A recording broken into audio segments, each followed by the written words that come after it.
खुलुमबाय आं सिबिरानि ब्रह्म नोंथांमोनखौ आंनि sbbodonews चेनेलाव गासैखौबो बरायबावनाय थाबाय नोंथांमोननि थाखाय आं गोदान मोनसे भिडिअ लानानै फैबावबाय अन्नानै भिडिअखौ जोबजासिम नायलांदो दिनै 23 जुलाइनिफ्राय टकिअ अलिम्पिक्सआ जागायगोन दिनैनिफ्राय जानो गोनां टकिअ अलिम्पिक्सआ जापाननि राजथावनि टकिअनि गोदानै बानायनाय नेशनेल स्टेडियामाव जागोन नाथाय COVID-19 नि थाखाय गोबां खम मावख'गिरि बिथांमोनखौसो बे टकिअ अलिम्पिक्सआव बाहागो लानो गनायथि होदों देग्लायनि टकिअ अलिम्पिक्सआवनो भारतआ बयनिख्रुइबो देरसिन हानजाखौ गेलेनायाव बाहागो लानो थाखाय दैथायहरदों भारतनि गुबुन गुबुन रायजोफोरनिफ्राय गासै सा 127 गेलेगिरिफोरजों लोगोसे मावख'गिरिफोर एबा अफिसियेलफोर गासै सा 228 नि मोनसे हानजाखौ टकिअ अलिम्पिक्सनि थाखाय दैथायहरदों सा 127 गेलेगिरिफोरनि मादाव बोरला गावनाय खारनाय बक्सिं खमलायनाय लिरथाय दैखांनाय बेडमिन्टन जिमनास्टिक हकी जुद' सानस्रिनाय टेनिस आरो गुबुन गुबुन गेलेनायाव बाहागो लागोन मख'नो गोनांदि आसामनि बक्सिं गेलेगिरि लाभलिना बरग'हाय बिथाङा टकिअ अलिम्पिक्सनि गेलेनाया जागायजेननायनि सिगांनो फार्स्ट राउन्डआव क्वालिफाइ जाबाय आरो प्रि क्वार्टार्सनि थाखाय क्वालिफाइ जाबाय बिथां लाभलिना बरग'हायनि बेरेखायै 69 केजि खथानि गेलेगिरिया फार्स्ट राउन्ड गेलेनायनिफ्राय गावनि मुंखौ बोखारनानै लाफिननायनि थाखायनो बिथां लाभलिना बरग'हाया गेलेयालासेनो फार्स्ट राउन्डखौ क्वालिफाइ जाबाय बिथाङा फैगौ 27 जुलाइआव जार्माननि नादिन एफेट्स बिथांजों गेलेगोन NLFनि गाहाय M.Bathaजों लोगोसे गासै सा 23 सोद्रोमाफोरा मैया सारेन्डार जाबाय उदालगुरि जिल्लानि M.Batha पुलिस थानानि सिङाव थानाय लालपानि आउटपस्टआव NLFनि गाहाय M.Batha बिबुंथिगिरि बक' बसुमतारी बिथांमोनजों लोगोसे गासै सा 23 सोद्रोमाफोरा सारेन्डार जादों हाथियारजों सोमावसारनायनि लामाखौ एंगारनानै गोजोननि लामा फारसे आगान होफैनायखौ BTC सोरखार आसाम सोरखार आरो गोबां रायजो राजाफोरा गाजा गोमजायै बरायदों बे बरायनाय हाबाफारियाव BTCनि गाहाय प्रमद बर' लेङाइ गाहाय गबिन्द चन्द्र बसुमतारी आसामनि मन्त्रि Piyush Hazarika special ADGP GP Singh एबसुनि आफादगिरि दिपेन बर' आरो माखासे गोजौ बिबानाव थानाय मावख'गिरि बिथांमोनहा बाहागो लादोंमोन आसामनि गिबि मन्त्रि डक्टर हेमन्त बिश्व शर्मा बिथांनि खावलायनायाव हाथियारजों सोमावसारनायखौ एंगारनानै गोजोननि लामायाव फैफिननायखौ बरायदों बिथांमोनहा आरो समाजनि गेजेरावनो थानानै बर' हारिनि आरो समाज जौगानायनि खामानिखौ मावलांनो हासिगोन होननानैबो फोरमायथिदों M.Bathaया हाग्रानिफ्राय न' फारसे फैफिननायखौ लानानै बिथांनि अनजालि बिसि अनजिता मुसाहारि बिथाङा फोरमायथिदों दि जेब्ला फुंनि समाव खौरां बिजोंनि गेजेरजों M.Batha फैफिननायखौ खौरां मोनदों अब्ला बिथाङा जोबोद गोजोननायखौ मोनदों लोगोसे M.Bathaयाबो न'आव फैनानै न'खरखौ बेंफैगोन आरो बर' समाजनि मोजां खामानिखौ मावफैनो हासिगोन होननानै फोरमायथिदों आरो बिथांमोननि केसखौ जाहाथे मोजाङै मोजां बोखारजोबनानै होयो आरो बिथांमोननो जिउ खुंनायनि राहा खालामनानै होयो बेनि थाखाय आसाम सोरखार आरो BTC सोरखारखौ खावलायदों बिथां अनजिता मुसाहारिया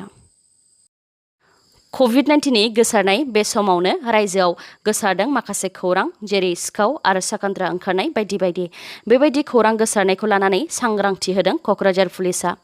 सखन्द्रा ओंखारनाय आरो सिखाव ओंखारनाय बायदि नंखाय खौराङा ससियेल मिडियायाव गोसारनायखौ लानानै गिनो नाङा होननानै क'क्राझारनि रायजो राजाफोरखौ सांग्रांथि होदों क'क्राझार पुलिसआ जाहाथे बेफोरबायदि खौरां गोसारनायखौ लानानै जेबो गोरोन्थि खामानि मावफ्राङा बेनि सायावबो सांग्रां जानानै थानो थाखाय खावलायदों क'क्राझारनि रायजो राजाफोरखौ लोगोसे बेफोरबायदि नंखाय खौरांखौ ससियेल मिडियायाव माखासे सुबुंफोरा गाव गावनि रंजानाय एबा इन्टारेस्टनि थाखायसो फोसावदों होननानैबो क'क्राझार पुलिसआ गांसे फोसाव बिलाइनि गेजेरजों मिथिहोदों रां लांनो फैनायाव पुलिसनि गावनायजों सासे आलफानि लिंकमेना जोखोम बे जाथाया नाहरखटियायाव जादों जाथायनि सायाव आसाम पुलिसआ फोरमायथिनाय बायदिब्ला थांनाय 12 जुलाइआवनो सरदा टी फेक्टरि उल्ला आरो धाबि टी फेक्टरिफोरनाव लाइजाम दैथायहरनानै 20 लाख राङै दाबि खालामहरदोंमोन बे खौरांखौ आसाम पुलिसआ मिथिनो मोन्दोंमोन आरो सरदा टी फेक्टरियाव आलफानि लिंकमेना रां लांनो थाखाय बाइकजों फैनायावनो आसाम पुलिसआ लिंकमेनखौ हमनो नाजादोंमोन नाथाय आसाम पुलिसखौ नुनानै हाग्रा फारसे खारफिनलांनो नागिरदोंमोन बेयावनो आसाम पुलिसआ गुलि गावनो गोनां जादों जायजों आथिङाव जोखोम जादों लिंकमेना गुलि गावजानाय आलफानि लिंकमेना थिंखं कुसुलुपथारनि मुङा बाबुलडेका इन्डियान अलिम्पिक एस'सिएशना टकिअ अलिम्पिक्सआव भारतनि गेलेगिरिफोरखौ थुलुंगा होनो थाखाय माखासे रांनि बान्था फोसावदों टकिअ अलिम्पिक्सआव जाय गेलेगिरिया सनानि मेडेल लाबोनो हागोन बिथांमोननो सासेयाव 75 लाख रां होनाय जागोन सिलभार मेडेल देरहागिरिफोरनो 40 लाख रां होनाय जागोन आरो ब्रन्ज मेडेल देरहागिरिफोरनो 25 लाख रां होनाय जागोन। बेनि अनगायैबो जायफोर गेलेगिरिया टकिअ अलिम्पिक्सआव बाहागो लादों बिथांमोननोबो 1 लाख राङै होनाय जागोन। लोगोसे बे टकिअ अलिम्पिक्सआव बाहागो लानाय मोनफ्रोमबो नेशनेल स्पर्ट्स फेडारेशन NSF फोरनो 25 लाख रांनि ब'नास होनाय जागोन आरो मेडेल देरहानो हानाय NSF फोरनो 30 लाख रां होनाय जागोन। खेला गेलेग्राफोर आरो NSF फोरनो गोबां रांनि बान्था होनाया बेनो गिबि खेब होननानै इन्डियान अलिम्पिक एस'सिएशननि सेक्रेटारि जेनेरेल राजिब मेहता बिथाङा फोरमायथिदों। रायजोआव गोदान SOP ओंखारोब्ला बांसिनै COVID-19 गोसारनाय 4 जिल्लाफोर सनितपुर, बिश्वनाथ, गलाघाट, जरहाट आरो लखिमपुरफोराव COVID-19 नि थाखाय फोसावनाय माखासे गोख्रों आयेनफोरखौ बोखारनानै होनाय जागोन होननानै फोरमायथिदों डक्टर हेमन्त बिश्व शर्मा बिथाङा। बिनि अनगायैबो मोनसे जिल्लानिफ्राय गुबुन मोनसे जिल्लायाव थांलाय फैलाय खालामनायनि गनायथिखौबो होनो थांखि लादों होननानैबो फोरमायथिदों। फोरमायथिबावनाय बायदिब्ला 15 आगस्टनि सिगां मोनसे जिल्लानिफ्राय गुबुन मोनसे जिल्लासिम थांलाय फैलाय खालामनो थाखाय गनायथि होनाय नङा, नाथाय 15 आगस्टनि उनाव सप्तायाव खेबनै एबा खेबथामै गनायथि होनो थांखि लादों आरो बेनि उनाव गासैबो जिल्लायावनो थांलाय फैलाय खालामनो थाखाय गनायथिखौ आबुङै होगोन होननानैबो फोरमायथिदों डक्टर हेमन्त बिश्व शर्मा बिथाङा आरो बेनि थाखाय सावरायलायनाया जागासिनो दङ होननानैबो फोरमायथिबावदों बिथाङा।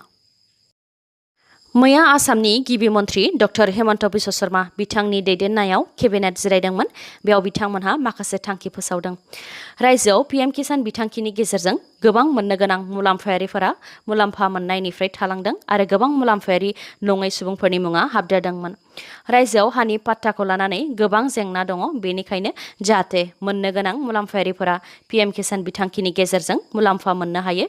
बेनि सायाव माखासे थांखि फोसावदों बिथांमोनहा, जेरै जायफोर आबादारिफोरा 1 शुन्य पाट्टा दङ आरो हानि खाजोना होनायनि रिसिप्ट दङ बिथांमोनहा PM किसान बिथांखिनि गेजेरजों मुलाम्फाखौ मोननो हागोन।